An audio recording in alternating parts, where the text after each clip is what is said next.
Hello again, and welcome everyone to our 9 a.m. session about human AI integration in the CX and considerations for decision making. We're joined today by Renee Gosline, who is a senior lecturer in the Management Science Group at the MIT Sloan School of Management and principal research scientist at MIT's Initiative on the Digital Economy. So let's see. Sorry. All right. Yes, that is all the description. Very large description for Renee. So Renee, thank you so much for joining us, and the stage is yours. Thank you. Thank you for having me. Hello, everyone. Greetings from the mountains of New Hampshire. So I'm going to apologize in advance if my Wi-Fi isn't perfect. It's tough to get good Wi-Fi out here, which I'm sure we could talk about with respect to infrastructure all day long. But having said that, I'm super pleased to be here, and I'd like to share with you some of my thoughts, some of my research as we think about human AI integration and what that means for decision making. So let me ask you to put yourselves in a situation, a scenario. Imagine you have a goal, you want to get home, or you want to get to work, assuming that's something that's possible. And so your decision task is the route, what route to take. And like many people, you use an algorithm to assist you in this. So here actually is a screen capture from my own route to get to MIT. And as you can see here, a couple things. One, the traffic is pretty bad when I'm trying to get into work. And you can see sort of that I have three options presented to me by this app. And the options are pretty similar in terms of time length, but there are many options in terms of what that route will be like and ultimately my choice. So the question that keeps me up at night, other than my toddler son, is which AI advice do you follow? Which of these routes do you choose? How faithfully do you stick to the route? And how are these decisions made in situations from GPS, as we see here, like we've all been in, to a variety of decisions that we make every day as we have a variety of platforms and infrastructures mediated by technology, but ultimately affecting human choice. So I think about this because there are lots and lots of bots, lots of algorithms, lots of artificial intelligence that's meant to improve our decision-making and aid that. However, the development of those things has outpaced our understanding of this human-AI dynamic and who and when AI is most helpful and who is more likely to make decisions, as I presented to you earlier. So in fields as far-ranging as driving to financial advising to healthcare, to admissions for schools and even grading. These algorithmically mediated choices are becoming more and more commonplace. And it's important then that we understand what that means for micro-level individual decisions, but also then the macro-level patterns that we see emerge as these things become part of the structure of a variety of organizations. So with my research, I tend to choose the behavioral lens. So in the human-AI integration relationship, I think a lot about the human and less about the actual coding. And I wonder who embraces AI input in the decision. And so there are many factors that play a role here, and some of which I'll be discussing today. But they include cognitive style. So what is cognitive style? So I'll give you a quick pop quiz. Imagine, once again, you're driving, but this time you're driving on a dark, rural area, a road, and you see this pop out in front of you. What do?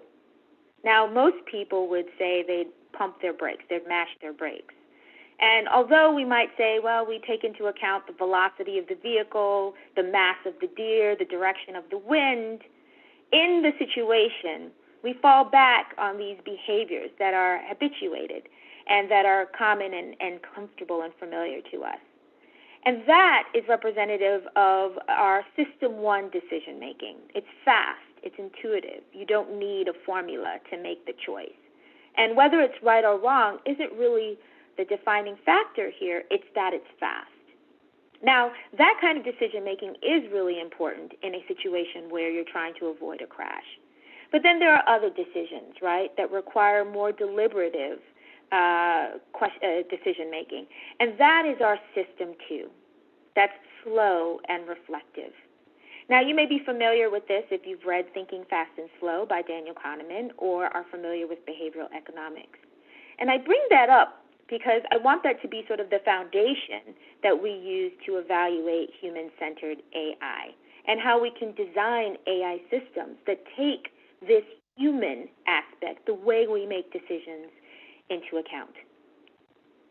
So rather than a false dichotomy of man versus machine, I seek in my research to understand how human intelligence can augment AI and vice versa, and how the cognitive biases that we have when we make those quick decisions, the ones that are comfortable and familiar to us, can be enabled by or combated by AI. And that's super important now as we understand the role, for example, of systemic racism and how we can bake in, either unwittingly or sometimes knowingly, the biases that we as humans hold into systems and into infrastructure. So I like to think about this as the human is increasingly outsourcing their mind, outsourcing a lot of the decisions to AI. And therefore, we're evolving from Homo economicus, the rational utility maximizing actor that is described in the field of economics, to Homo technologicus, this almost hybrid version of a human where we nimbly move back and forth between technologically mediated decision-making and platforms, and how that's become less and less conscious, and what that means when we're trying to make better decisions. So back to our original example with the GPS and the understanding of the potential of AI. If you've been in this exact position, there are multiple variables that may act upon your likelihood of adhering to AI advice. So, for example, the time. Although these are very close in time, the length, you may be making some kind of decision with respect to the cost. Is the 6 extra minutes worth it, for example, to go for the route that's just about one of the shortest available?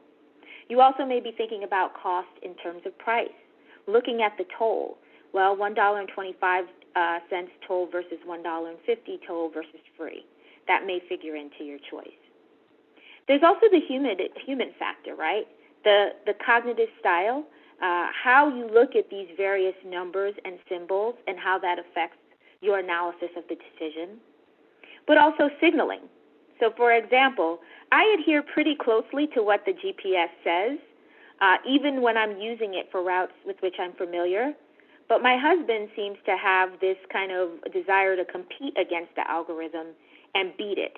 And so he deviates almost in a desire to signal his superior expertise when it comes to decision making.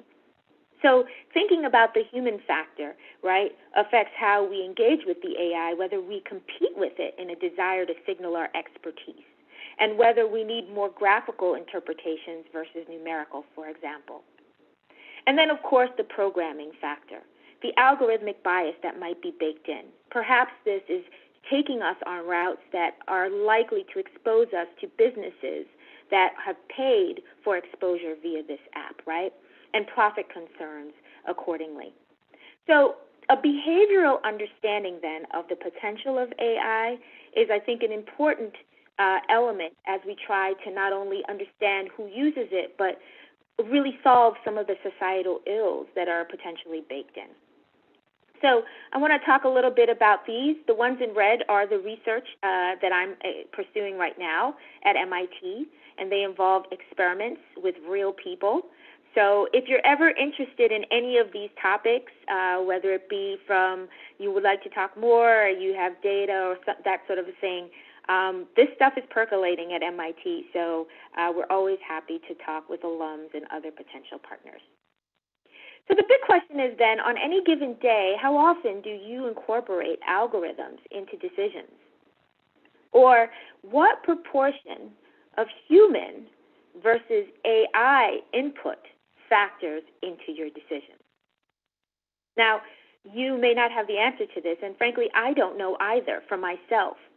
But importantly, our perception, whether accurate or not, reflect our likelihood of trusting in AI and adopting that advice. And so this is my research, and I'd like to share a little bit with you today. So in general, people prefer human advisors. And we don't necessarily think that that's a stable trait. Obviously, over time, as AI becomes more and more integrated in all various aspects of our lives, our comfort with robots and algorithms and AI and machine learning will increase. However, there are some individual differences that predict what we see in terms of behavior. Now, one phenomenon is algorithmic aversion. Algorithmic aversion, that is your actual recoil, your desire to avoid an algorithmically input advice or decision. And so in experiments, research has shown that when people are asked to make a choice about a potential operation, and they're given algorithmic advice versus human advice, holding the quality of the advice constant, you see, in these cases, algorithmic aversion. And the explanation for that is, if something goes awry with the operation, you want someone to blame. And it's kind of hard to yell at an algorithm, although certainly people do that with digital assistants. Now, the inverse of this is algorithmic appreciation. That's actually a preference for algorithmic input versus human input. And this has been observed, for example, where people were asked to guess the weight of this gentleman in the picture you see here. Algorithmic appreciation is when an estimate is more likely when there is a discrete and concrete answer, and you believe that the algorithm is more likely to generate that correct answer, whereas human fallibility is less likely to bring you to the ultimate correct answer. But research that I've done with Heather Yang, a doctoral student at MIT, has looked beyond the features of the actual decision task and looked at cognitive style of the choice maker. And what we've found in our research is that people who have more of a system 2 style approach to decision making, more reflective, deliberative thinkers, are likely to exhibit algorithmic appreciation. In other words, people who are more system 1 thinkers tend to exhibit algorithmic aversion and prefer human input, and people who are more reflective system 2 thinkers tend to prefer or be algorithmically appreciative of decision making, in their decision making. And we've looked at this with a variety of decision settings: financial investment management, healthcare choices, admissions to colleges, hiring decisions. All of these settings have repeatedly shown that more reflective thinkers are more likely to have higher levels of algorithmic input accepted in their decision choice, and that this is moderated by perceptions of mediated by perceptions of accuracy, that there is this ingoing assumption that algorithms are more accurate than humans, and that's why we see this. This is an important outcome for us because system 2 deliberative thinkers are the ones who tend to really rise in organizations. They're able to defer rewards. They're able to really sort of succeed in ways that other impulsive thinkers are not. And so we think about this because when we come to the scourge of algorithmic bias, we need to think about who's more likely to trust algorithms from the door. And if there are people then who make decisions about loans, about admissions, about hiring, then we can see a real opportunity for there to be algorithmic bias baked into these systems that are ostensibly meritocracies. So moving on then, we were doing this research, and then we entered a COVID-19 world. And digital transformation happened super rapidly in that many companies, Microsoft included, for instance, said that they'd experienced more digital transformation in 2 months than they had in 2 years. And so many more sources of human and algorithmic advice and that kind of decision of hybrid and when to take one and more than the other have been presented to us. And particularly in the COVID-19 world, there are many sources of human and algorithmic advice. Some are better than others, but we have many applications of machine learning and AI in helping us to predict everything from outbreaks to whether or not you are infected or likely to be infected to advising policy. And so when we think about this, how do people make decisions with all of these sources in a time of great uncertainty and great risk? So some of the research that is ongoing that we're doing now looks at this particular infrastructure touch point, which is the initial decision to seek medical advice. That is, diagnosis from a physician, taking into account what you may be experiencing if you have symptoms and what your behaviors have been like. And so these are just some examples from a variety of tech companies that are meant to be a first touch point to people as they decide whether or not to go further and seek medical advice. So this decision touch point becomes really important. As you can see, there are artificially intelligent screeners, but there are also human screeners that you can call and talk to as well. So we wanted to look at this and understand how do we decide at this touch point in the customer journey or in the CX. And so this issue of cognitive style comes up once again. So let me further explain what cognitive style is so that we can understand our operationalization of this. The cognitive style we measure using the cognitive reflection test. It's a measure of whether or not you tend to be system 1 or system 2 dominant in your decision making. And it's a robust test that has been used in a variety of applications and actually is so robust that just 3 questions can give us this response. So the first question is, a bat and a ball cost $1.10. The bat costs $1 more than the ball. How much does the ball cost? The second question, if it takes 5 machines 5 minutes to make 5 widgets, how long would it take 100 machines to make 100 widgets? The third question, in a lake, there is a patch of lily pads. Every day, the patch doubles in size. If it takes 48 days for the patch to cover the entire lake, how long would it take for the patch to cover half the lake? Now, I'm asking you these questions. You ostensibly don't have paper and pencil. But the important part is that people who get these answers correct perform significantly higher on the CRT. So the more questions you get right, the higher your CRT score, the more you are a system 2 thinker. And this correlates with behaviors like reward deferment, lower risk aversion, and higher self-control. Renee, Now, I think that, sorry. Yeah. Just wanted to jump in. We have only a couple more minutes, and I wanted to leave a couple minutes for a couple questions that have come up. So we have one question. Now that we're talking about cognitive style, I figured we could answer Karen's question, which is how can people... So her question is, how can people get better info about when an AI is more trustworthy versus when a person is more trustworthy? That is an excellent question. So I'll tell you how people make the decision, and then we can talk about how we can possibly solve it.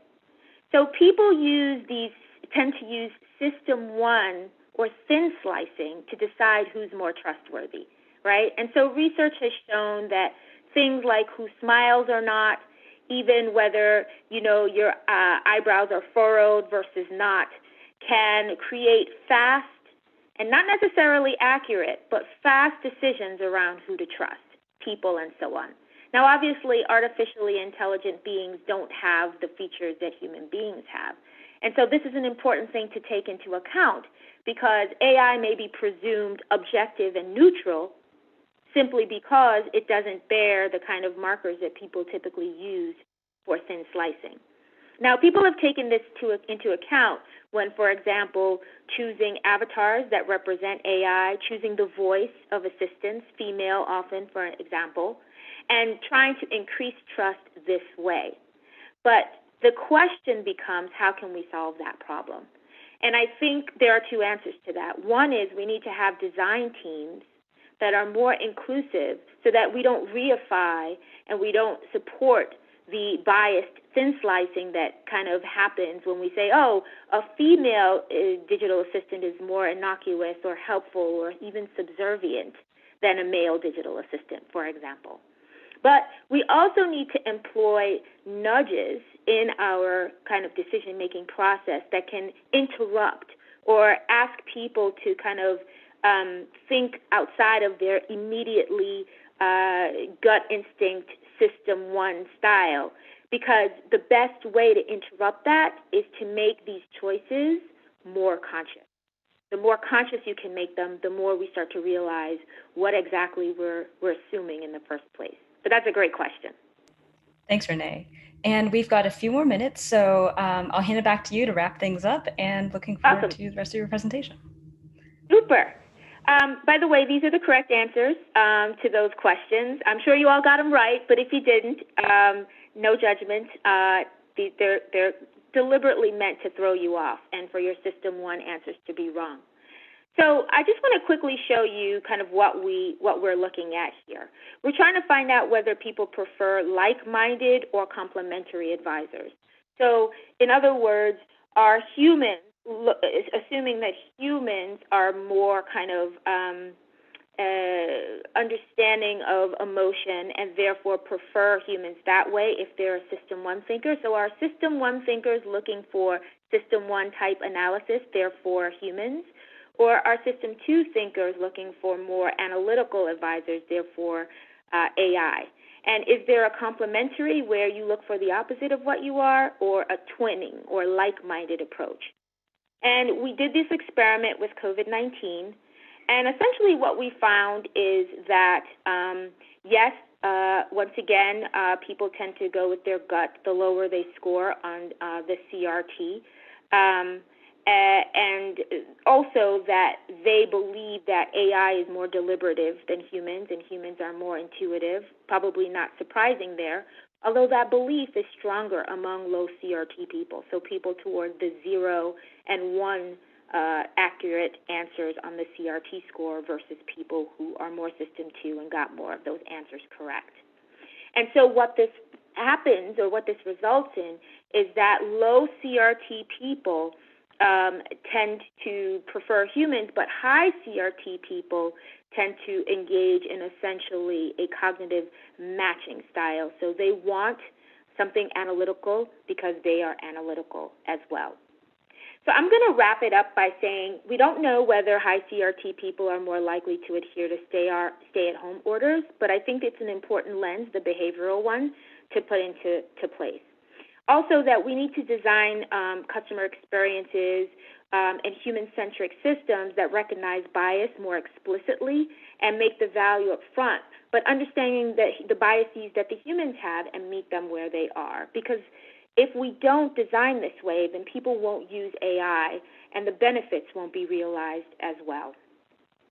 The value of experimentation, all of these insights were done with more than just A/B testing. And so it's a critical tool, really, to understand how to build human-centered AI, because what people tell you and what they do are often two very different things. And then this human-AI bias interplay is really important, and presumptions of AI neutrality are a really sort of pernicious assumption that lead to behaviors that can actually be harmful to people. And I'm working on a book with MIT Press that looks at this very issue, so I look forward to having more to share. Thanks, everybody. That's what I had to share with you today. If there's time for questions, I'd be happy to take some. Thanks so much, Dr. Gosline. I think, let's see, we might have, okay, I'm going to give you one more question, but Yes. we only have 1 minute to answer if you can take this really quickly. So Anonymous asks, how can companies make algorithmic insights more interpretable, relevant, and trustworthy for decision makers? How can you build trust through education? Yes. Great question. In 30 seconds, I will try to say that you need to experiment with the messaging and the communication. The communication of data and data visualization is an extremely powerful tool. Get familiar with data viz strategies and experiment with those to see how you communicate affects the behavior. Doing those kinds of experiments will be far more insightful because past behavior is more predictive of future behavior, regardless of what people tell you. That was amazing. Thank you, Dr. Gosline. Really appreciate your time. And it's just such a timely topic now more than ever. We have to think about how AI is being included in decision making, especially when human lives are involved. So thank you. And attendees, thank you for joining us. Our next session will begin in 5 minutes at 9:30 a.m. and we'll see you over at the next link. Thank you. Bye.